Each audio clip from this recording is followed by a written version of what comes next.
Nana Akufo-Addo today addressed the nation on the evening informing us of the first 2 cases of coronavirus.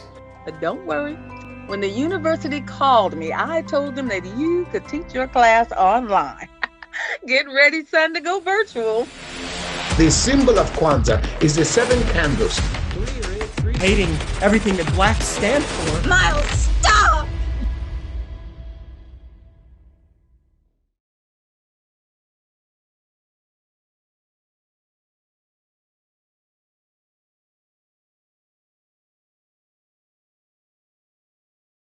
Every problem we face, every challenge we encounter, we have it within ourselves to solve it. And what we have to realize that we are our own liberators, that a people that cannot save itself is lost forever, that no matter how numerous or sincere our allies are, those of us who would be free must strike the first, the final, and decisive blow. Take also that we have to support our institution of speaking truth for us, speaking truth to the people, speaking truth to the power, and speaking truth to the world. And we have to support that. And we also have to lay the basis for building a national campaign to sustain and preserve and strengthen every city in this country. Because, again, it is our voice, and for it to go is to silence us, and we will not be silenced or sidelined. And therefore I say to us, wake up, raise up, and reclaim our share. What power do they have? The power, they have the power to speak truth to us as a people, to get the information and share it, to bring dialogue, vital dialogue we need around interests, our own interests, around issues that affect our destiny and daily lives. They have the power to represent us and what we think is right in the world. They have the power to put forth and foreground black social justice tradition of speaking truth, of honoring our elders and our ancestors, of cherishing and challenging our children, of doing and demanding justice, of having a rightful relationship with the environment, caring for the vulnerable, resisting evil and injustice, and always raising up, praising, and pursuing the good. They have the power to do that, and we must support that as a vital institution for our community.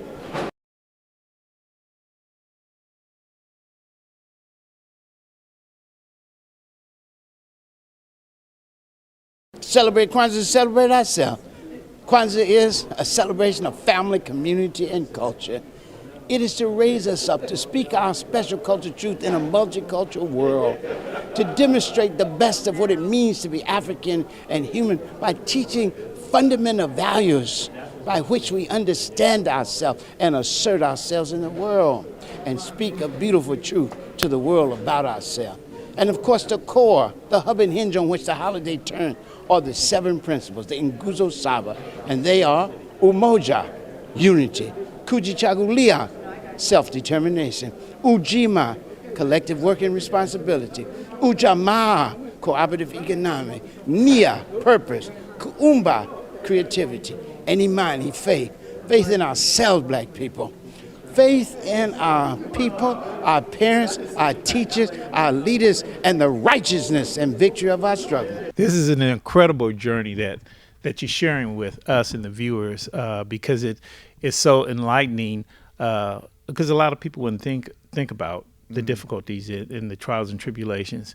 I was wondering if you can shed some light really on how important is the Roby Theater and its contribution for actors in theater versus movies, and really what type of source is it for the Los Angeles community? As a training ground, it's extremely, I think, important.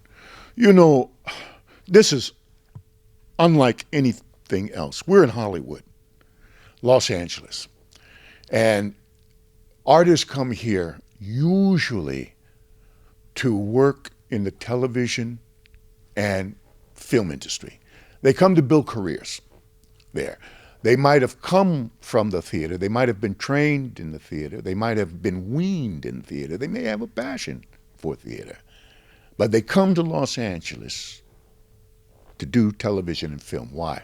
Because they want to, because they can build a career there, because they can hopefully, possibly make a living there. Very difficult to make a living in theater. Very, extremely difficult to make a living in theater. One can work in the theater for minimal financial return. And that's why, well, one has to really have a passion and want it, need it, has to have it. The Robey Theatre Company provides a place to develop that passion for those who really want and have a notion about theater. The other part of that is that the principles of performing artists, performance, the rehearsal process, just becoming an actor, a performing artist, or a playwright, or a technician, or a designer. One has to do it. You can do academia, and there's a place for that. It works. But there is nothing like actually executing, developing a piece of work from an idea to the page, to the workshop process, to the rehearsal process, and then to the performance, and offering that up to our community. That's the other part. Reaching out to our community, letting them know that we are here and we mean to stay here. Come and support us. And they do, because our community is starving, hungry for it, hungry for the kind of stories that we choose to tell. For the Love of Freedom was a piece of work that we did 2001, 2002, and 2004, a trilogy of plays about the Haitian slave revolt of 1793, about Toussaint Louverture, Jean-Jacques Dessalines, and Henri Christophe. These were the trio of slaves, ex-slaves, enslaved men who rose and led the Haitian Revolution, the only successful slave revolution, black or white, that ended up in a republic, which Haiti is still a republic. Haiti is in bad shape today, but that's a whole nother story. And that's not by accident, by the way. That is not an accident that it is in the turmoil that it. Anyway, we did that piece of work. Levy Lee Simon had written it as his dissertation out of Iowa University, and he sent it to me, and I recognize it. It is exactly the kind of work that we were founded to do. Part 1 was about Toussaint Louverture, Part 2 was about Dessalines, and Part 3 was about Henri Christophe. These men were tremendous revolutionaries. They won. They fought the French, they fought the Spanish, they fought the English, they fought each other, and they won. And boy, was this country real shaky about that, because we're talking 1800s, early 1800s, from 1793 through to about 1820 is when Christophe died, and this country was looking at Haiti saying, look, those Negroes down there, we better watch out, because this might be catchy. At the same time, the United States was selling guns to the English, the Spanish, the French, and to the Haitian revolutionaries. Does that sound familiar? That were being pointed, well, again, it just is the stuff of theater, but it actually happened. We've done works by Charles Gondon, No Place to Be Somebody, Lorraine Hansberry, of course. The play that we're streaming now for these last 2 years because of COVID, we've, like the entire theater community in the country, has shut down because of COVID and social distance and everything that you know about. So next year, April 9th, we will reopen with a play entitled A Heated Discussion. And it is a play that has been in development, has been commissioned by Lee Simon, by Robey Theatre Company, and the playwright Lee Simon is writing it. Once again, we've had a wonderful, long ongoing relationship with Lee, and he's such a talented playwright. He's actually gifted, I think. And he's written this play. The premise being,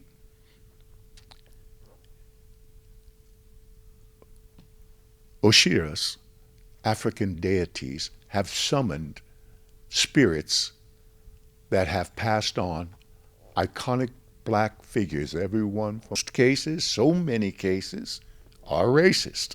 And they do what they do, which is very transparent now that video is available constantly. It was always happening. It was always happening, even before 1992 and the insurrection that happened here. Anyway, so they are there to talk about this. And it is, in fact, a heated discussion because all of these black iconic figures, many of them gave their lives. They all want the same thing, but I guess you can say Malcolm and Martin are the epitome of they want the same thing, but boy, are they going about it in a different way. Their point of view about how to get freedom, justice, equality is a very different take. Malcolm is saying by any means necessary. Martin is saying pretty much turn the other cheek, peaceful means. If you get slapped, don't do anything. And Malcolm, of course, is saying, no, we're not doing that. And you know, Ben, I mean, like I said, I'm a historian, at heart, and I'm being really amazed by your grasp of history and certainly some of the shoulders that existed that we're now living off of, and it's so empowering to hear it, especially even though I didn't hear their names pop up, but it's certainly Marcus Garvey and A. Philip Randolph and their contributions, because when I look at all the names that you mentioned, I believe, and young people may not agree with me, but it's crucial to understand their contributions and the process of fortifying the future. Because without knowing it, how are you going to fortify the future and prepare for it? I just don't see that could be applicable. And I share this with you viewers because I think Ben could really share with you the principles that are carved out with the Kwanzaa project coming up during Kwanzaa period. And so why don't you share with them those 7 principles and how powerful they are to carry out exactly what we've been discussing? Well, the piece of work that we're doing now is a commissioned work by Maria Lemelle and Barbara Bullen. And we've commissioned them to write a play having to do with Kwanzaa, the celebration of Kwanzaa, Dr. Karanga's, what he conceived as a celebration of life and faith and unity that would further unite us, people of color, black people specifically, but people of color in general.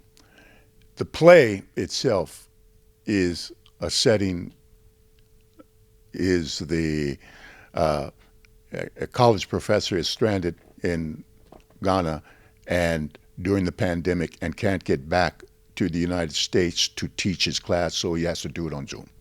And so the play is set in through a Zoom lens.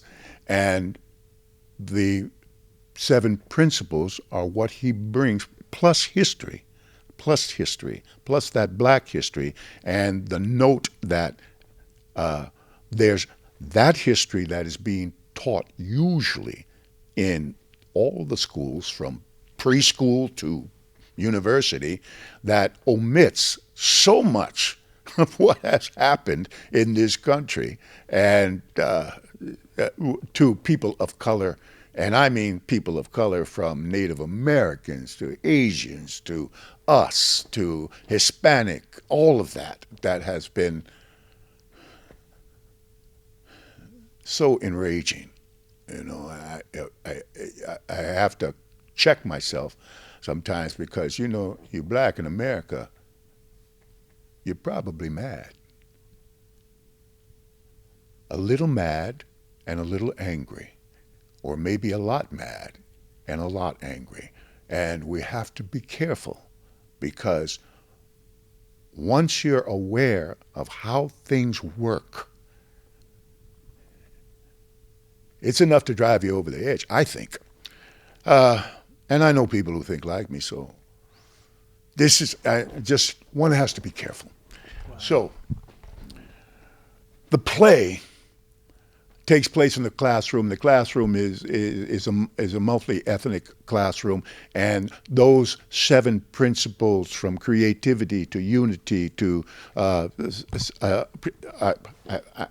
I'm drawing a blank. I can't remember them all at this point, but they are taught, introduced to this group of students who are not aware of them, and those principles end up being part of the lives of these students. They put them into practice, not just academically, but walk away with these principles as part of their consciousness. There is, I won't be a spoiler because there is a huge conflict in the class because racism rears its ugly head, as it so often does in the classroom.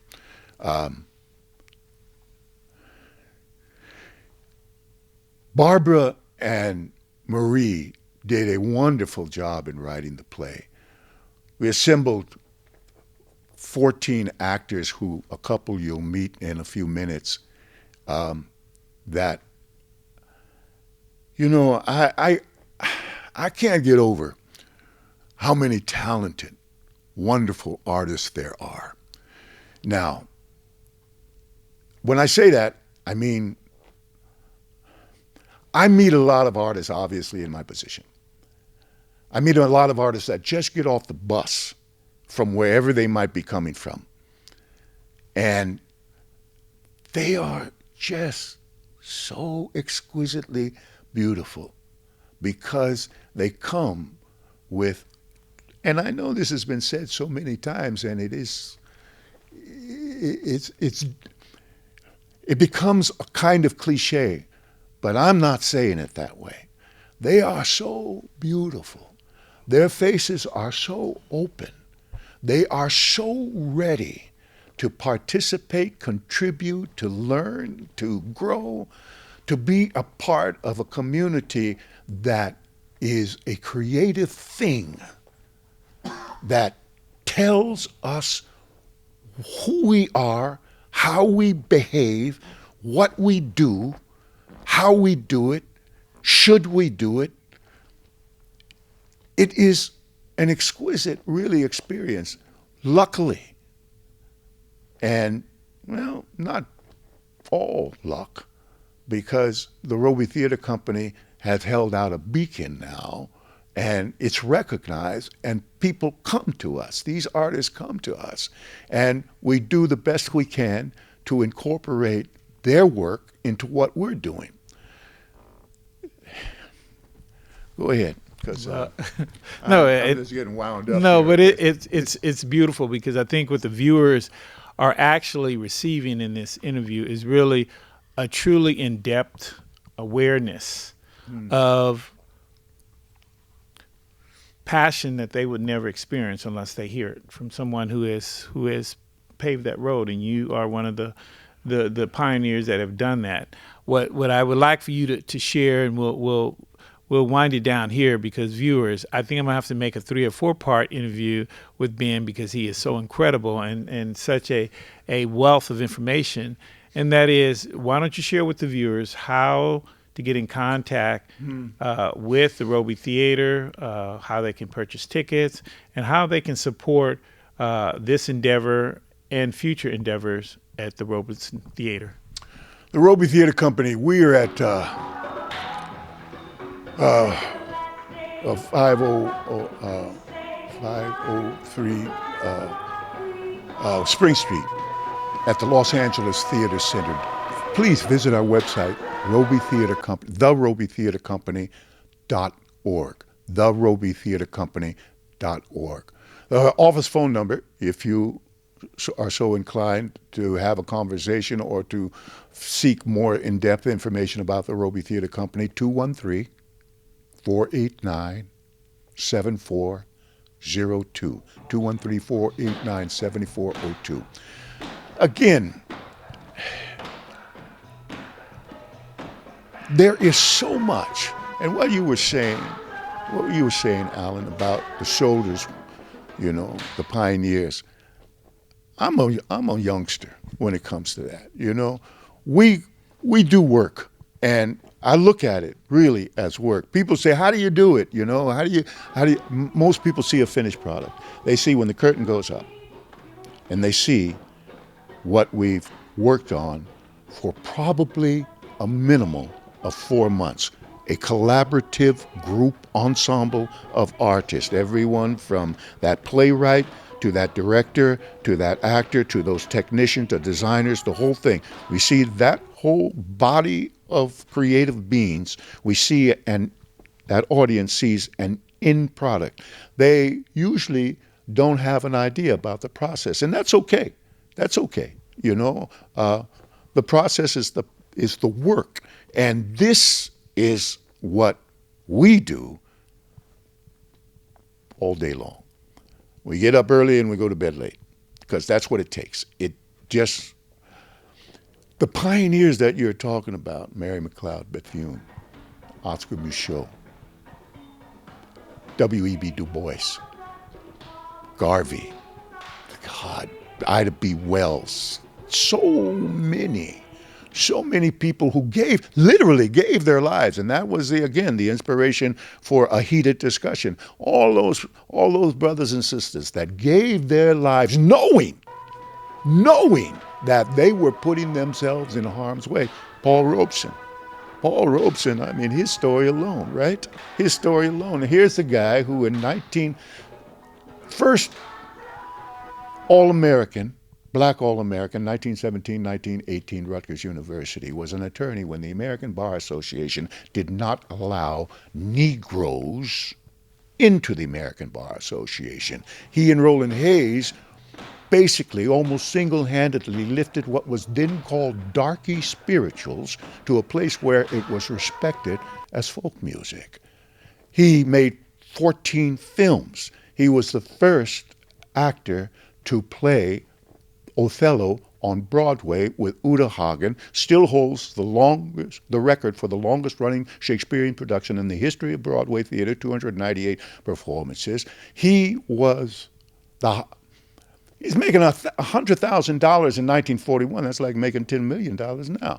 He was the most popular artist in the world at that time.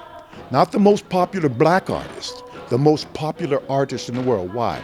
Because he literally sang and spoke in 20 different languages. He would go to Ireland, sing in Gaelic. He'd go to Spain, sing in Spanish. He'd go to Africa and sing in Yoruba and Swahili. And so people loved him because of just who he was. He was this guy, 6'3", 250 pounds, that sang like an angel and had a smile that encompassed and embraced everyone. They named a mountain after him in Russia, Mount Robeson. But because he was a black man who wasn't going to forget where he was coming from and was a victim, of course, of racism, he and his wife, they left America and spent 7 years in England, and there they developed their social consciousness. And after a while, Paul and Essie said, we need to go back to America to fight the good fight. Believed in scientific socialism and, of course, McCarthyism. And those of us who remember and know what McCarthyism was, are you now or have you ever been a member of the Communist Party? Those hearings. He was brought up in front of those, there, and they blacklisted him for 8 years. And so he lost his career. He lost his health, actually, as well. Here's the but in there. The but is that he knew that. He knew that was going to happen because that celebrity culture was even then. Because he was who he was when he traveled around the world in concert tours, there would be the press that would come and talk to him and say, Paul, is it true about racism in America? Is it that Jim Crow, is that the way we think it is? And he would say, it's worse. And he would speak to that. Pretty soon the State Department heard about that and paid Paul a visit and said, Paul, just sing. Don't talk. Just sing. And of course, he's not going to do that. Paul, he just talked all that much louder. The but in there is that all he had to do was keep his mouth shut, and he could have continued to live a very, very fat life. All the success in the world would have been his. But he chose. He made a conscious choice. He said, one of his quotes is, an artist must take a stand for freedom or slavery. I've made my choice. This is what he said. And he wrote his semi-autobiography is called Here I Stand. Again, this is the kind of stand-up, upright, straight up, full-grown black man that inspired the Robey Theatre Company. So this is what many of those principles we adhere to and try to incorporate in the work we do, and let that inspire us. And please, don't think that we're always on a soapbox, because no, it's got to be theater too, It's got to be theater, and it's got to entertain you, and it's got to, but, we both, Danny and I, wanted to do work that had a substance to it, a certain kind of substance to it. And so Paul was our inspiration. Well, viewers, I hope you receive the same type of experience that I have sitting here next to Ben, hearing the story in the journey. I hope all of you viewers certainly dig within your heart, come out and support the Roby Theater, the Kwanzaa project that they have in December, and really raise the awareness, the consciousness, and the participation that's needed to make America a place of equity for all. This is Alan Shea signing out from Our Society Show, thanking you for joining us today. Thank you, thank you, thank you.